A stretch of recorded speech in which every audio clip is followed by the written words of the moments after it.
Então, Ruth, capítulo 1, verso 1 ao verso 5. Põe com atenção que esta é a palavra de Deus que diz. Nos dias em que julgavam os juízes, houve fome na terra. E um homem de Belém de Judá saiu a habitar na terra de Moabe, com sua mulher e seus 2 filhos. Este homem se chamava Elimeleque, e sua mulher Noemi. Os filhos se chamavam Malom e Quilion, efrateus de Belém de Judá. Vieram à terra de Moabe e ficaram ali. Morreu Elimeleque, marido de Noemi, e ficou ela com seus 2 filhos, os quais casaram com mulheres moabitas. Era o nome de uma Orfa e o nome de outra Ruth. E ficaram ali quase 10 anos. Morreram também ambos, Malom e Quilion, ficando assim a mulher desamparada de seus 2 filhos e de seu marido. Ó Deus, nos ajuda, ser conosco, nos abençoa, em nome de Jesus. Amém.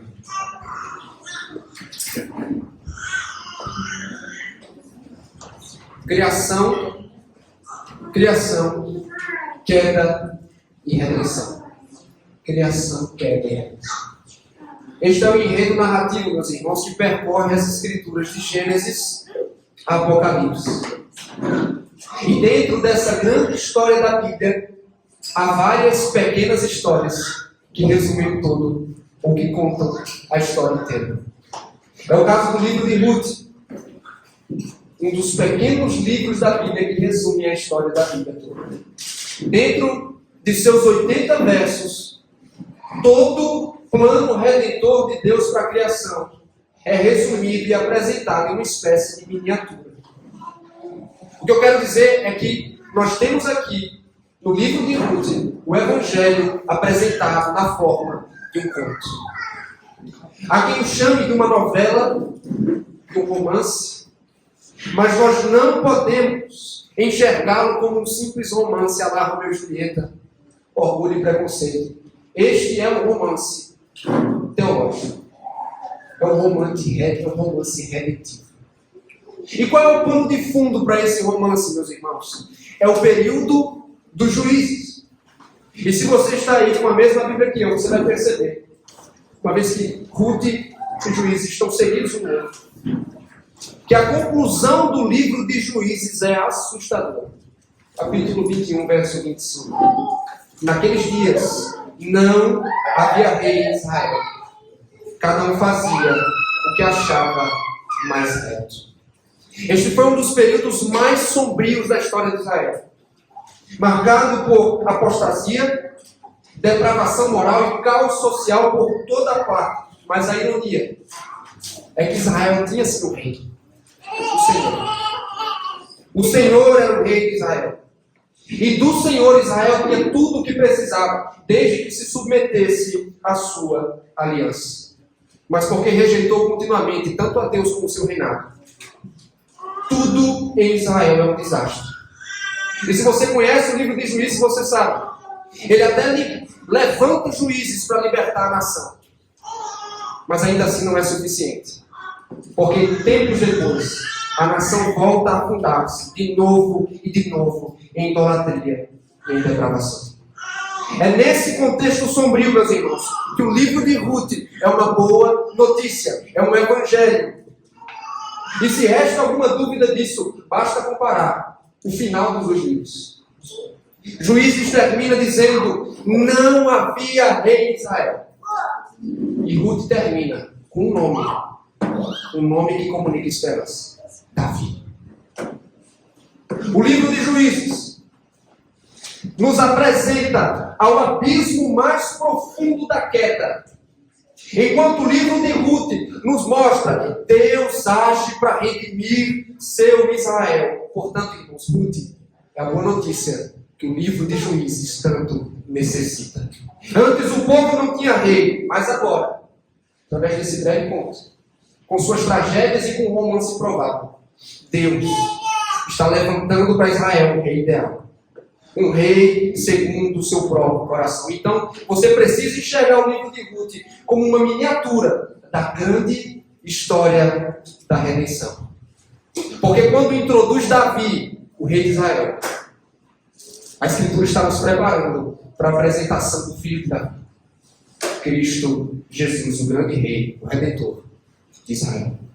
E embora esse seja um livro antigo, do qual nós não conseguimos definir precisamente o seu autor, nem determinar com clareza a sua data exata, o povo de Deus ao longo da história tem abraçado como inspirado. E tem sido abençoado, encorajado pelo romance da redenção aqui apresentado. E eu quero convidá-los, meus irmãos, ao longo das próximas semanas, a nos alegrarmos também no romance da redenção que é Ruth. Mas nessa breve perícope, eu gostaria de falar a partir do seguinte tema, preste atenção. Verso 1 a 5, o tema do sermão é trilhando o caminho da incredulidade. Trilhando o caminho da incredulidade. O verso 1 ao 2 me permite apresentá-lo as escolhas da incredulidade. As escolhas da incredulidade. Agora eu quero que você volte os seus olhos ao texto, que você me acompanhe com muita atenção, por favor. O narrador, ele nos introduz a história da seguinte forma, versos 1 e 2. Nos dias em que julgavam os juízes, houve fome na terra. E um homem de Belém de Judá saiu habitar na terra de Moabe, com sua mulher e seus 2 filhos. Este homem se chamava Elimeleque, e sua mulher Noemi. Os filhos se chamavam Malom e Quilion, efrateus de Belém de Judá. Vieram à terra de Moabe e ficaram ali. A primeira expressão usada pelo narrador no dia ou nos dias em que julgavam os juízes é tanto uma descrição histórica como espiritual. Então, primeiro ele situa os eventos dentro da ótica da história. Que período é esse? É o período que vai do período dos juízes, obviamente, até a coroação de Saul. Mas a intenção dele não é apenas pontuar essa história dentro da cronologia, mas também apresentar o estado espiritual da época. Como eu afirmei antes, meus irmãos, este foi um período de idolatria, de depravação moral em todo Israel, e Belém de Judá especificamente, que é o local de origem dos nossos personagens aqui. Ela era conhecida pelas formas mais grosseiras de moralidade e de idolatria, segundo o próprio livro de Juízes. Então, como consequência, a nação estava sob a maldição pactual de Deus. É importante que você entenda, o Senhor, no Sinai, firmou uma aliança com o povo que ele redimiu do Egito. E em resposta, ele os levaria à terra prometida, mas este povo deveria guardar a sua aliança. E no livro de Deuteronômio, pouco antes de entrar na terra prometida, Moisés pronunciou as bênçãos da obediência e as maldições da desobediência. O que aconteceu foi que, já em posse da terra, Israel seguiu os mesmos caminhos das nações pagãs. E por conta disso, o Senhor trouxe fome, perceba, o Senhor trouxe fome sobre a terra que mana leite e mel, como um castigo. É por causa disso, meus irmãos, que em Belém, cuja palavra significa literalmente casa de pão, não havia mais pão suficiente. Não tinha mais pão na casa do pão. Perceba a primeira ironia do texto. E diante desse cenário de escassez, nós somos apresentados a um pai de família. Um pai de família que tem uma decisão diante de si, Elimeleque. Sua primeira opção, a mais óbvia, a correta é confiar que Deus proveria as necessidades de Judá, quando quando a tribo se arrependesse, ou quando a nação se arrependesse. Ou ele poderia mudar-se para um local onde a comida era mais abundante. E à primeira vista, você pode ler esse texto e parecer que não passa de uma decisão inocente, como mudar-se de São Paulo para Joinville procurando mais qualidade de vida, uma vida mais tranquila, uma vida melhor. Mas no Antigo Testamento, querido, há uma ligação muito forte entre Deus e terra. Entre Deus e Canaã, a terra onde eles estavam. Por quê, pastor? Porque esta era a terra prometida. Era a terra prometida a Abraão, Isaque e Jacó. Era a terra pela qual eles sonhavam, ansiavam durante 400 anos de escravidão no Egito. É a terra pela qual peregrinaram 40 anos no deserto. Esta terra, queridos, custou o sangue de muitos israelitas em batalha. E principalmente, este era o lugar onde Yahvé habitava no meio do seu povo. É por isso que ela é chamada Terra Santa, porque Deus habita especialmente no meio daquele povo. Então, diante de tudo isso, irmãos, deixar a terra, considerando esse histórico, é uma incoerência tremenda para o verdadeiro israelita, ainda mais se o destino dele for Moab. Lá no capítulo 19 de Gênesis fala que o povo de Moab surgiu a partir da relação incestuosa entre Ló e sua filha mais velha. Não só isso, mais tarde seu rei Balaque, no livro de Números, convoca um profeta chamado Balaão para amaldiçoar Israel. Em Números 25, Moisés registra que as mulheres moabitas seduziram os israelitas para envolver-se em imoralidade e idolatria. Deuteronômio 23 diz que este mesmo povo de Moab se recusou, preste atenção, se recusou a dar pão e água quando Israel subia do Egito. E já no livro de Juízes, o narrador nos informa que este povo, o povo de Moab, oprimiu Israel. Para onde Elimelec leva a sua família? Para onde? Mesmo diante desse histórico comprometedor, é para lá que Elimelec leva a sua família. E aqui me permita apresentar a segunda ironia do texto. Você sabe o significado de Elimelec? Meu Deus é rei. O significado do nome dele, meu Deus é rei. Mas o que parece é que Deus não é mais rei de seu coração. Porque como os demais no tempo dos juízes, ele faz o que é reto aos seus próprios olhos. Então, ao invés de se arrepender pela infidelidade de Judá, da qual ele é parte, ele tem parte no pecado, ele foge para Moab. Ao invés de buscar refúgio no Senhor, ele busca refúgio entre os inimigos do Senhor. Ele vai buscar pão na nação que antes recusou-se a dar pão e água a Israel. Ele leva seus filhos para crescerem entre as mulheres que seduziram os israelitas à prostituição e à idolatria. Ele leva sua família para longe do culto, para longe do tabernáculo de Deus. Então, com este ato, irmãos, ele está declarando, manifestando sua incredulidade, como que se estivesse dizendo o seguinte: o Deus que nos tirou do Egito, que nos trouxe essa terra, ele não pode nos suprir. Camus, que é o Deus dos Moabitas, me parece que supre Moab melhor do que Yahvé tem suprido Belém. Então, irmãos, uma espécie de exílio, só que esse exílio é diferente, é um exílio autoimposto. Ele mesmo vai ao exílio. Elimelec deixa a Terra Santa em direção a Moab. Com ele, com sua esposa Noemi, cujo significado do nome é agradável. Mas vocês vão perceber logo que não por muito tempo. E com seus 2 filhos para habitar na terra. Meus irmãos, o que aprendemos com as escolhas de Elimelec no início do livro? Primeira aplicação. Nós aprendemos a reagir com fé aos momentos difíceis. Aprendemos a reagir com fé aos momentos difíceis. É justamente o que Elimelec não fez, mas me permita, não vamos falar dele, vamos falar de nós. Vamos nos questionar o seguinte: como nós enfrentamos a provação e o sofrimento na vida? Você confia e espera no Senhor convicto de seu cuidado? Ou você se entrega à incredulidade, à murmuração e à rebeldia, fugindo para Moab? Meus irmãos, somos mais parecidos com Elimelec do que você imagina. Porque nós também reagimos pecaminosamente quando as coisas não vão bem. E por que isso acontece? Porque na maioria das vezes nós não entendemos o propósito de Deus com o sofrimento e a provação. Veja o caso do texto. Quando ele traz fome sobre Belém, ele não espera uma fuga rebelde, ele espera arrependimento. Você já parou para pensar, meu querido, que a aprovação seja uma oportunidade para você se arrepender? Já parou para pensar que a aprovação talvez seja uma oportunidade divina para que sejamos conduzidos ao arrependimento?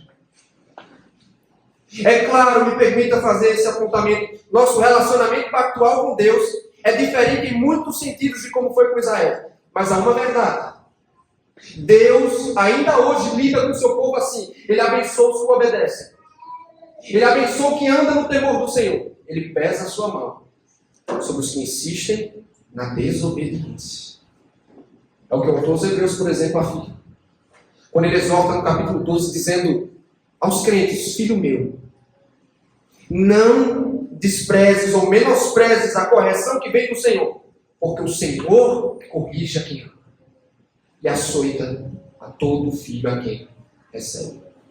Eu quero convidá-lo à seguinte indagação na noite de hoje. Quem sabe Deus esteja usando uma provação específica para levá-lo ao arrependimento. Na sua providência, Deus pode permitir que a crise alcance o seu casamento, concedendo assim uma oportunidade para que você se arrependa da falta de amor, pela falta de cuidado, de respeito, de serviço ao seu cônjuge. A rebeldia que você tem enfrentado em casa, talvez com seus filhos. A indiferença destes com relação ao Evangelho e à igreja. Talvez seja uma oportunidade divina para você se arrepender por ter negligenciado até hoje o discipulado e a disciplina deles. Por ter sempre confiado nos seus recursos e dependido mais da própria força do que de Deus para prover as suas necessidades. O que Deus pode fazer? Ele envia tempos de vacas magras para nos ensinar que nem só de pão viverá o homem, mas de toda palavra que procede da boca de Deus. Ele usa a provação, irmãos, para nos chacoalhar, para nos despertar da nossa indiferença em relação ao dia do Senhor. Pela falta de compromisso com a igreja, com a missão de Deus, ou pelos seus pecados secretos, pelos meus pecados. Ele usa a provação para nos chacoalhar. Quem sabe, por meio dos dias difíceis, Deus esteja chamando a arrependimento. Ele não o chama a fugir para Moab. Ele o chama a arrepender-se diante da sua presença. Mas acima de tudo, querido, ouça isso. Os dias difíceis são oportunidades para nos aproximarmos de Deus. Preste atenção, olhe para mim. Os dias difíceis são oportunidades para nos aproximarmos de Deus. E o mais curioso é que costumamos fazer justamente o contrário. Quando as coisas apertam, nós fugimos de Deus. Fugimos de sua palavra, nos ausentamos do convívio com a igreja. No entanto, meus irmãos, a provação, ela tem um poder especial de nos exercitar a nossa fé nas promessas de Deus. Esses momentos específicos, eles nos lembram de que nós não devemos viver com base no que vemos. Vivemos com base no que não vemos, na fé do Todo-Poderoso. A provação nos ensina de que a vida é sim difícil, não é fácil, mas que nós podemos contar com o cuidado e a fidelidade de Deus em todo o tempo.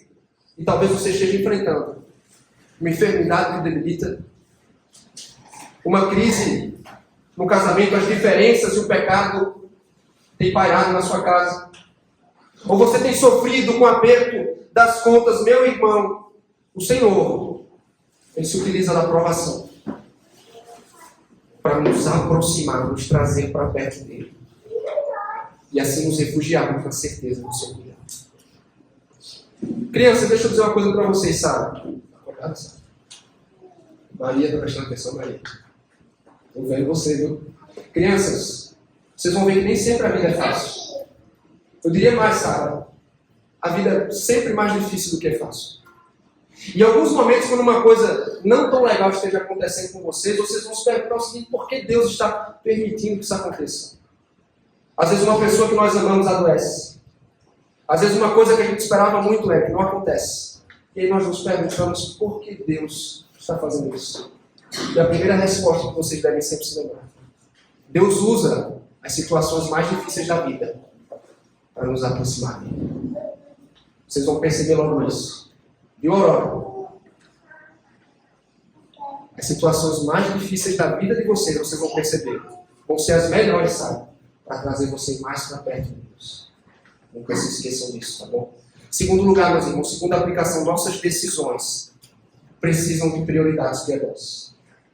Nossas decisões precisam de prioridades piedosas. E foi justamente esse o erro de Elimeleque, que expôs sua família a tantos perigos. Mas enquanto eu estudava esse texto, a única pergunta que me vinha à mente era: mas será que nós não somos iguaizinhos?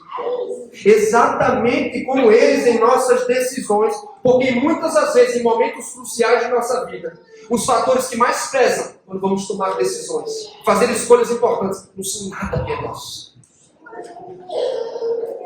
Nós acabamos movidos apenas por conforto, por prestígio, segurança, prosperidade, prazer, felicidade. E raramente, isso é o triste, raramente pensamos como deveria ser nossa vida, de acordo com a vontade de Deus. Na maior parte do tempo, irmãos, nós estamos pensando: como eu posso ganhar mais dinheiro? Que tipo de educação eu devo dar aos meus filhos? Que tipo de igreja eu devo congregar com minha família? Onde devo morar? Com quem devo me casar? Como posso usar bem meu tempo? Só que o problema é que diante dessas questões são tão importantes, nós somos como Elimeleque. Nós dizemos assim: meu Deus é rei. Mas nós vivemos como se Deus não fizesse diferença. Nós agimos como soberanos de nossas próprias vidas. Nós fazemos o que é certo aos nossos próprios olhos, igual acontecia no tempo dos juízes. E nós tomamos decisões, irmãos, ignorando completamente, sem pensar em Deus, e desconsiderando as consequências de longo prazo. É uma possibilidade que estejamos vivendo um cristianismo que não tem impacto nenhum nas decisões que você toma, ou nas decisões mais importantes da sua vida. Se você é um crente fiel, eu sei que não é assim que você deseja viver. E eu quero, junto com você, dar ouvidos à exortação de Cristo. Ouça, Mateus 6,33. Buscai em primeiro lugar o seu reino e a sua justiça, e todas estas coisas vos serão acrescentadas. Você concorda comigo que se essa fosse a prioridade de Elimeleque, com certeza, eu aposto todas as minhas fichas. Quer dizer, apostar pecado, mas eu afirmo, ele não teria ido a Moab. Se Deus fosse sua prioridade, ele não teria ido a Moab. Da mesma forma, irmãos, é o que você e eu precisamos considerar diante de nossas escolhas. Quando diante de qualquer decisão na sua vida, faça as seguintes perguntas: como isso promove o reino e a glória de Deus? Minha decisão me leva a obedecer ou desobedecer à vontade que Deus revela na Bíblia? E eu garanto a você, se você fizer uso desses critérios, você estará apto, você conseguirá tomar decisões profissionais, financeiras, profissionais, familiares, espirituais, que glorificam a Deus e que abençoam as pessoas ao seu redor. Nós vamos, ou precisamos nos assegurar que buscamos em primeiro lugar a glória de Deus e o bem do próximo acima de tudo. Amém? Nós estamos meditando no tema trilhando o caminho da incredulidade. Nós vimos em primeiro lugar no verso 1 e 2 as escolhas da incredulidade. Em segundo lugar, versos 3 a 5, eu quero apresentá-lo as consequências da incredulidade. As consequências da incredulidade. Então, acompanhe a leitura versos 3 e 4. Então, eles se estabeleceram em Moab. E o narrador agora nos apresenta a crise que alcançou essa família. Morreu Elimeleque, marido de Noemi, e ficou ela com seus 2 filhos. Os pais se casaram com mulheres moabitas. Era o nome de uma órfã e o nome de outra. E ficaram ali quase 10 anos. Um estudioso em particular interpretou a morte de Elimeleque como um juízo de Deus por causa dessa pecado. Eu pergunto, é provável? Sim. Mas o texto não nos dá uma garantia absoluta quanto a isso. De toda forma, meus irmãos, Elimeleque morreu. E ele foi sepultado longe da terra prometida. E neste ponto da história, Noemi e seus filhos têm uma decisão muito importante a tomar. Se arrepender, voltar para a sua terra e para o seu Deus, ou permanecer onde estavam no exílio. E sinceramente não me espanta que eles decidiram ficar em Moab. Isso prova que as escolhas de Elimeleque geraram consequências que afetaram sua família muito após a sua morte. E você me pergunta, como assim, pastor? Eu vou tentar mostrar a você. Para começar, É nítido que Noemi e seus filhos criaram raízes na terra pagã. Isso fica claro quando Malom e Quilion se casam com mulheres moabitas. Você me pergunta qual é o problema? O problema é a lei. A lei de Moisés. O Senhor proibiu o casamento entre israelitas e os pagãos que habitavam na terra de Canaã. E tudo nos leva a crer que essa proibição se estende também para os pagãos, só que viviam fora da terra, como é o caso dos moabitas. E o que torna esse fato ainda mais grave é quando lembramos do que está registrado em Números 25, como falei antes para vocês. Os israelitas se prostituíram com mulheres moabitas. Eles foram seduzidos por elas a adorar falsos deuses. E naquele dia a ira do Senhor se acendeu contra Israel. 24.000 pessoas foram vítimas da praga. Só que agora, tanto Elimeleque antes, ao levá-los para Moab, como Noemi agora, eles parecem ter se esquecido completamente do passado de Israel. Aí você diz, mas pastor, que outras alternativas eles tinham? Como é que eles iam encontrar pretendentes piedosas naquela região? Órfã e Ruth era melhor que Moab tinha condições de oferecer. Bem, supostamente agora eles estão bem casados, eles decidem se estabelecer de vez por ali. E se você presta atenção aos movimentos do texto, perceba como o retorno para casa vai ficando cada vez mais indefinido. Verso 1, o homem foi. Verso 2, depois ficaram ali. E agora, verso 4, ficaram ali quase 10 anos. Ou seja, se não for pela intervenção divina, tudo indica que a casa, ou a nova casa de Noemi e seus filhos vai ser Moab mesmo. No entanto, há outra consequência das escolhas de Elimeleque. E essa talvez é a mais importante, o descaso com a adoração. Porque neste tempo, queridos, era completamente diferente como é hoje. A adoração não está restrita a um local específico. Mas neste ponto da história da redenção, a adoração acontecia em Canaã. A adoração ao único Deus acontecia na terra, no tabernáculo e por meio do sistema sacrificial, onde o Senhor habitava, onde o Senhor comungava de modo especial com o seu povo. Em Moab, por outro lado, não havia tabernáculo. Não havia adoração a Yahvé, havia adoração a Camos, que é o Deus moabita. Então, vivendo ali, eles estavam privados do tabernáculo, dos sábados, das festas solenes de Israel da Páscoa, da festa de Pentecostes, da festa dos tabernáculos, do dia da expiação. Principalmente, eles estavam privados da presença especial do Senhor. Mas que diferença isso fazia, né? Quando ele deixou Belém para ir a Moab, Elimeleque declarou diretamente: adoração ao único Deus não é minha prioridade. E agora sua viúva e seus filhos não se importam em passar mais 10 anos longe do culto do tabernáculo. Em resumo, nesse ponto da história, eles se sentiam mais em casa entre os pagãos do que no meio do povo de Deus. E mesmo com a morte de Elimeleque, Noemi ainda estava num ponto, ou numa condição um tanto confortável. Ela perdeu o marido, mas ela ainda tinha 2 filhos para cuidar dela. No entanto, eu chamo sua atenção para um detalhe. Se passaram 10 anos e nenhum neto nasceu. E aí nos perguntamos, seria esse mais um sinal da reprovação de Deus pela insistência no pecado dessa família? É uma grande probabilidade que sim. É uma grande chance que sim. Mas aí no verso 5, o narrador desmorona de uma vez por todas o mundo daquela mulher. Porque no verso 5 ele diz: morreram também Malom e Quilion, ficando assim a mulher desamparada de seus 2 filhos e de seu marido. Podemos entender a morte deles como um sinal do juízo de Deus? Como disse antes, sim. É possível. Mas eu não quero afirmar com absoluta certeza, porque o texto não me dá garantia disso. O que fica claro é que o mundo dessa mulher vira do avesso e ela se vê completamente desamparada, sem marido e filhos, numa terra estrangeira, em uma época onde a provisão da família era responsabilidade exclusiva do marido, e na morte deste era passada para seus filhos. No entanto, Noemi não tem mais nenhum nem outro. O que é que ela vai fazer? Sem contar que as demais opções para ela estavam todas fora de cogitação. Ela não tinha mais como retornar à casa de seus pais. Um casamento só se fosse um milagre para ela.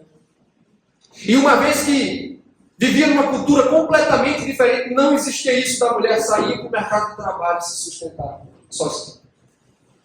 Ela estava completamente desamparada. Mas isso não é nem o pior, meus irmãos. O pior é que sem filhos para levar sua descendência adiante, a família de Elimeleque está à beira da extinção. E essa era a maior tragédia em Israel. Uma família deixar de existir. O nome de uma família ser esquecido. Meus irmãos, esse texto contém uma séria advertência aos homens, como maridos e pais. Eu quero que você olhe para mim. Meus irmãos, o Senhor nos honrou com o título de Pai. Nos honrou com seu título, Pai. Mas essa honra é também acompanhada de uma grande, de uma pesada, penosa responsabilidade, que é conduzir nossas famílias a Deus. E quando olhamos ao texto, não foi o que Elimeleque fez. Ele tirou sua família do culto. Ele a afastou do convívio com o povo de Deus. Ele levou seus filhos para crescerem entre as moabitas e habitar numa terra de iniquidade. E com seu exemplo, ele ensinou seus filhos a desobedecer a Deus e a fazer concessões ao pecado. E enquanto eu li esse texto, irmãos, a advertência que vinha ao meu coração: ai de mim, ai de nós, se formos pais assim. Meu irmão, entenda de uma vez por todas que você e eu, responderemos ao Senhor naquele dia por aqueles que nos foram confiados. Deus não vai cobrar da mãe. Ele não vai cobrar do pastor da igreja antes de cobrar. Do professor da escola cristã, do professor da escola dominical, ele vai cobrar de você, como pastor e líder da sua casa. O que é que isso significa? Isso significa que há em nós a urgência de viver piedosamente, ou seja, de viver uma vida de piedade, uma vida de santidade, de obediência, porque nossa esposa e nossos filhos nos observam o tempo todo. E precisamos ter muito temor para que a forma como vivemos, irmãos, não seja uma pedra de tropeço para os nossos filhos. Mas além disso, irmão, pai, isso significa colocar seu trabalho no devido lugar. Sabe o que isso significa? Quantos e quantos pais, quantos e quantos homens optam por carreiras que impedem de ter tempo de pastorear seus filhos, de exercer qualquer tipo de influência piedosa na vida deles. Quantos homens movidos por ganância mudam-se para locais onde ganham rios de dinheiro, mas onde não há uma única igreja piedosa, onde o Evangelho é pregado. O pai piedoso, ele também não será permissivo com o pecado dentro de sua casa. Meus irmãos, ser negligente com a correção e a disciplina dos nossos filhos é a receita para arruiná-los para sempre. É o que Provérbios vai insistir vez após vez.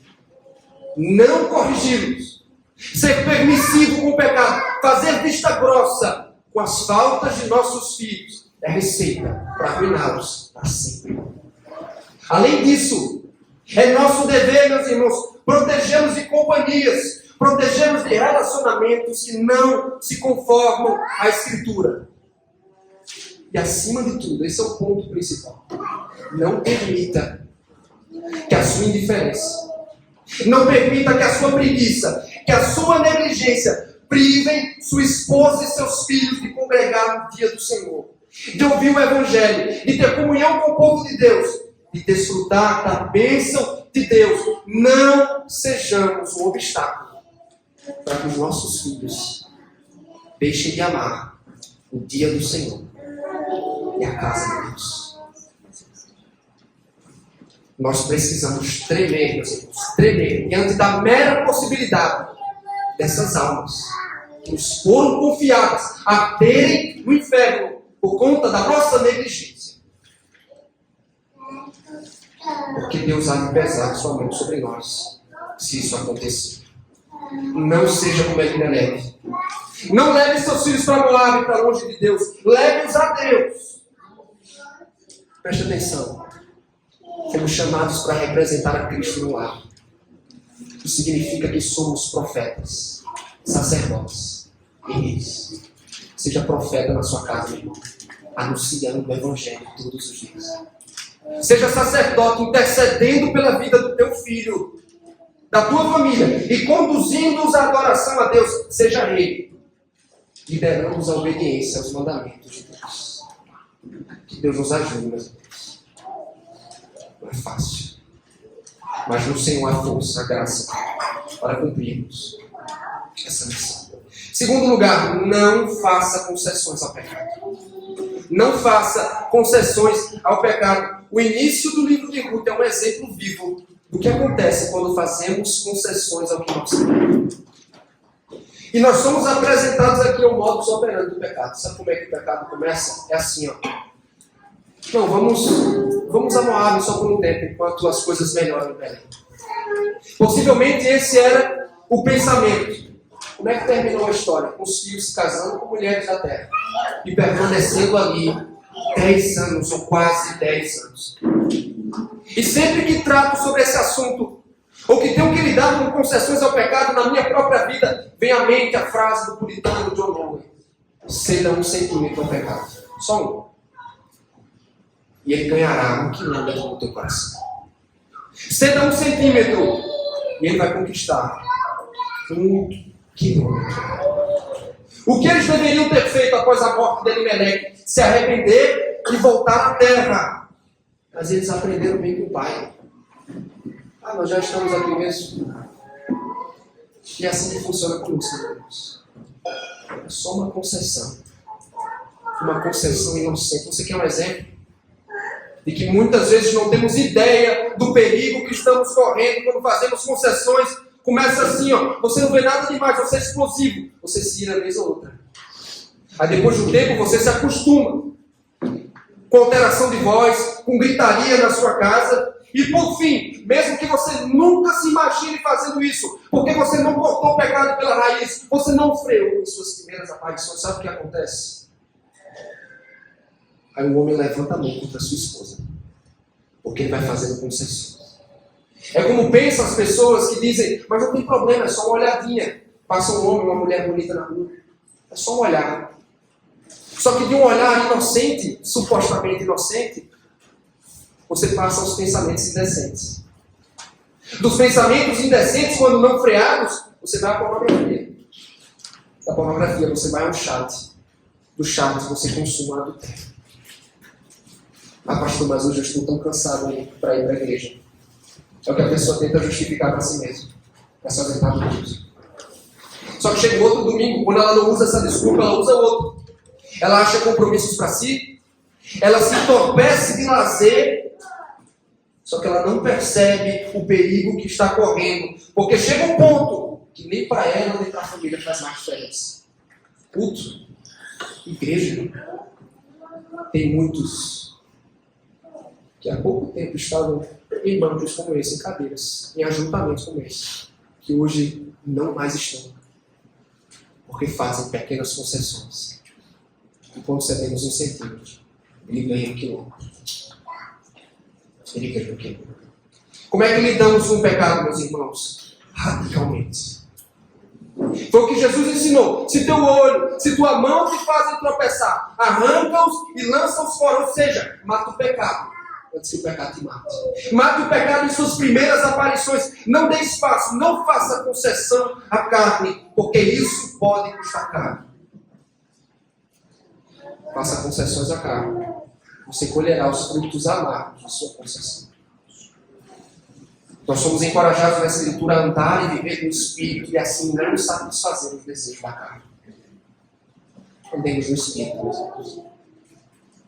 Crianças, prestem muita atenção em uma coisa. Sara, Azaf, Alice ali no colo do papai. Dorme não, viu? Crianças, prestem muita atenção. O pecado é uma coisa séria. Não existe isso, é só uma mentirinha. Mas eu só dei um tapinha no meu irmão hoje, não é nada demais. Aí você começa a achar que o pecado não é nada demais, sabe? Viu, Vitor? Você começa a achar que não é nada demais, não tem problema. Daqui a pouco você está fazendo coisas muito erradas. Porque o pecado ele começa com uma coisa que é inocente, parece que não faz mal. Aí você começa só com a mentirinha. Depois você se torna uma grande mentirosa. Você dá só um tapinha de vez em quando, depois quando vê você está batendo de verdade no seu irmão. Desde pequenos, tenham muito cuidado. Viu, Vitor? Muito cuidado de fazer concessão ao pecado. E dizer assim, não tem problema. Tem muito problema. Tem muito problema. Tá bom? E por fim, me permitam dar uma palavra pastoral aos solteiros da nossa igreja sobre o jugo desigual. Meus irmãos, ouçam as minhas palavras de amor. Vocês não podem se relacionar com descrentes. Vocês não podem, vocês não têm permissão para fazer. Você sabe por quê? Porque a Escritura, ela nos dá exemplos suficientes do perigo dessa prática. Números 25, nós vimos. Os israelitas seduzidos a adorar falsos deuses.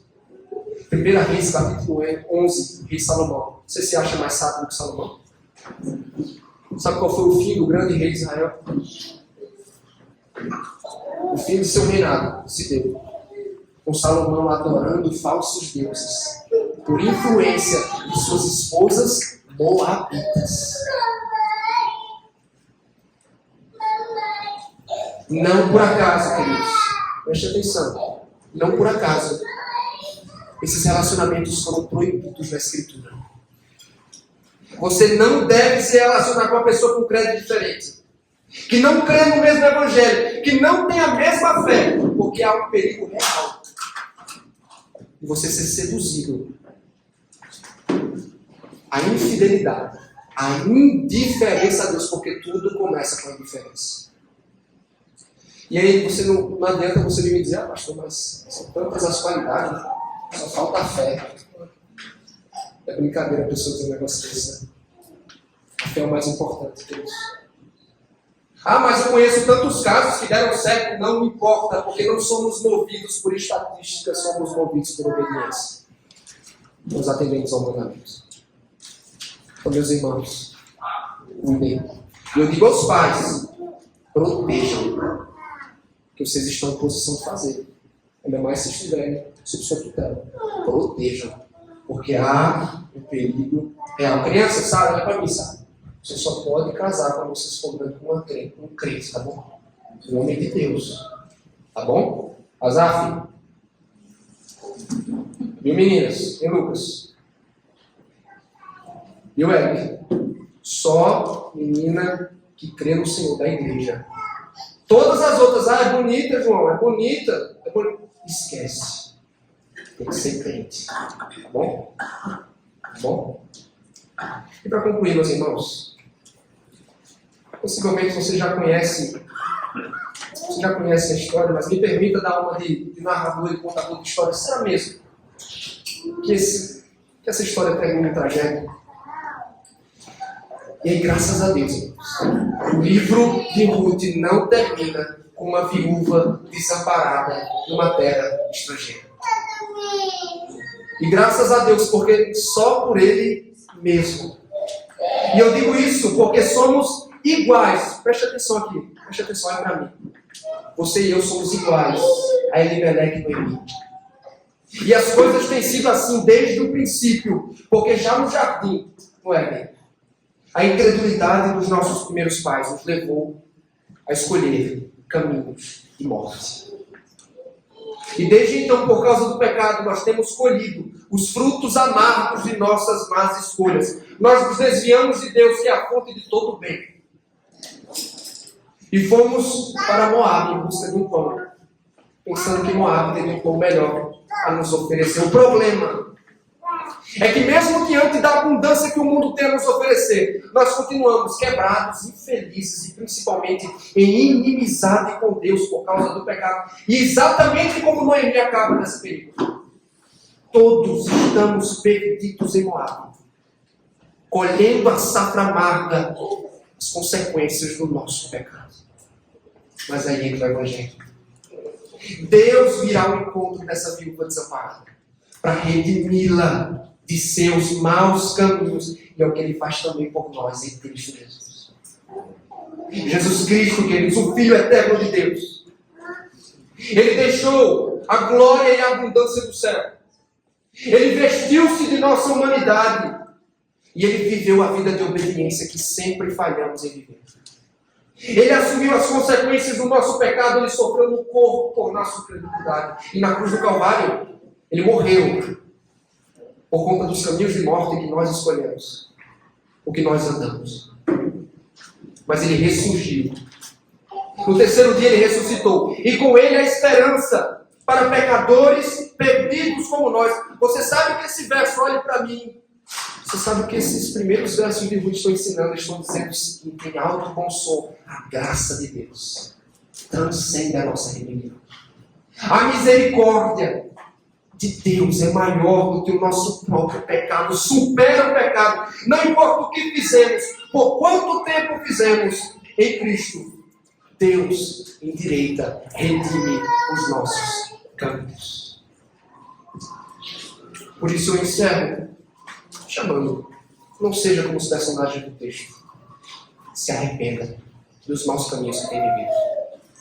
Não haja com incredulidade. Creia que Jesus é o Cristo. E que Ele é poderoso para salvá-lo da perdição.